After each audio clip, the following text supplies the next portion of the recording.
the country called Cameroon, says hundreds of Boko Haram militants from Nigeria and Chad surrendered. A Yaoundé, Cameroonian official says have released 82 former Boko Haram fighters from Nigeria and Chad, along with their families, have surrendered to authorities in the past week. Authorities say they are the latest among hundreds of militant Islamists who have been defecting since May. When the group's leader was killed, Cameroon plans to deport the former fighters as the influx has overwhelmed rehabilitation centers along the border. Cameroon's government on August 10 said its National Committee for Disarmament, Demobilization and Reintegration Center in Meri, a northern town on the border with Nigeria, has 967 former jihadist militants. A week ago, there were about 700 former Boko Haram fighters and their families in the center. Among the over 260 who arrived within the past 1 week are 82 former Boko Haram male fighters. The others are women and children. Francis Faye Yango is the director of DDR centers created by the government of Cameroon for former fighters. He says over 200 of ex-militants are Nigerians. He spoke on Monday after President Paul Biya sent him to meet the former militants and to evaluate their needs. We came to see the fighters, those young women and men predominantly made of Nigerians, flooding out from the Boko Haram camps into our country. He said, the numbers are increasing daily. We welcome them. But after we have done the necessary verifications, we will send them back rapidly to their country because of the good relationship that our country, Cameroon, has with our neighboring country to the west, Nigeria. Yango said several of the former militants are Chadians. He said Biya has provided space and funds for a bigger DDR center to be constructed in Meme and another northern town not far from Nigeria. Yango said the center at Meri was too small to contain the increasing number of fleeing Boko Haram militants. The multinational joint task force of the Lake Chad Basin that is fighting the jihadist group said the former militants handed themselves to troops around the Sambisa forest on the Cameroon-Nigerian border, an area considered as Boko Haram's stronghold. The task force is made up of troops from Niger, Cameroon, Chad, and Nigeria. Nigeria has not issued a statement on the militants' defection.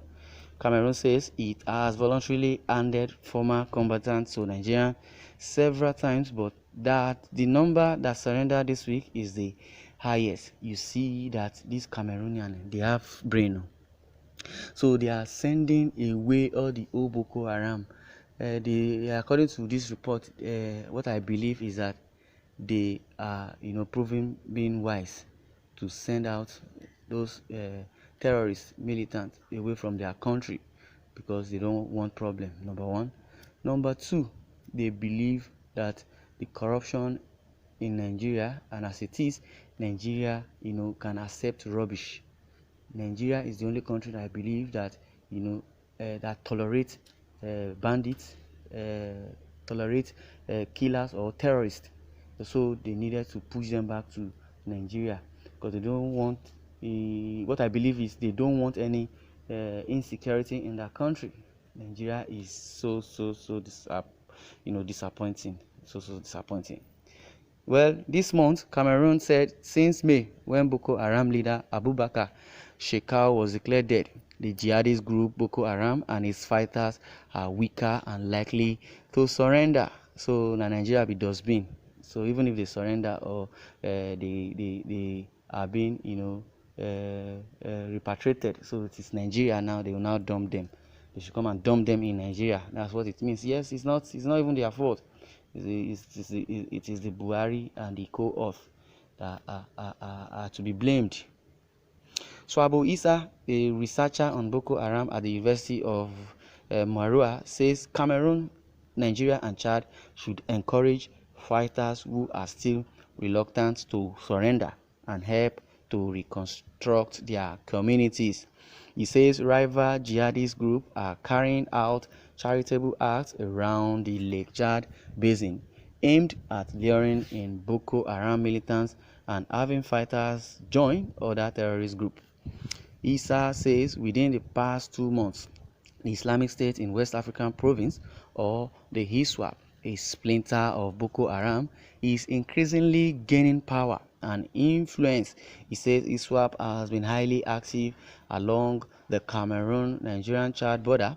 He says while recognized international aid groups distribute food to populations in need, ISWAP also shares food to gain sympathy and recruit civilians. Well, if they call themselves a terrorist group, because I believe terrorists naturally do not have funds or do not have finance to even share food, let alone to be paid salary. But as it is, I believe they are being funded. Their secret go dey leak small small. So where ISWAP, where terrorists they see food to share, if not that they have they have sponsors, and their sponsors are the politicians in government, or generally it is the Buhari government that is sponsoring this ISWAP, because their main agenda was to Islamize the country, and they are doing it violently. So that's why they will call them terrorists, but the Buhari would not want to call them terrorists, not want to prescribe them terrorists. You see where the problem lies. Nigeria is a fucking country. Well, speaking through the messaging platform WhatsApp from Maro, Issa said it is possible that many militants, want to surrender but fear of reprisal from jihadist fighters. Carbasso Daniel is the president of Cameroon's Far North Regional Council, or the CPDM party created by the government to speed up local development. Calbaso says it is imperative for the governments of Cameroon, Nigeria, and Chad to provide jobs for the ex-jihadist militants. He says the former militants who surrender must be encouraged to have self-confidence that is needed before they can reintegrate work for development and become productive and contributing members of the society. God punish you, Cameroon there. Why don't you rehabilitate them and give them work? Why push them to Nigeria? I said Nigeria now does be. You have prescribed somebody a repentant terrorist. Well, thank God they have repented. Now the next thing for them is to remand them, or charge them to court, because they have killed so many souls.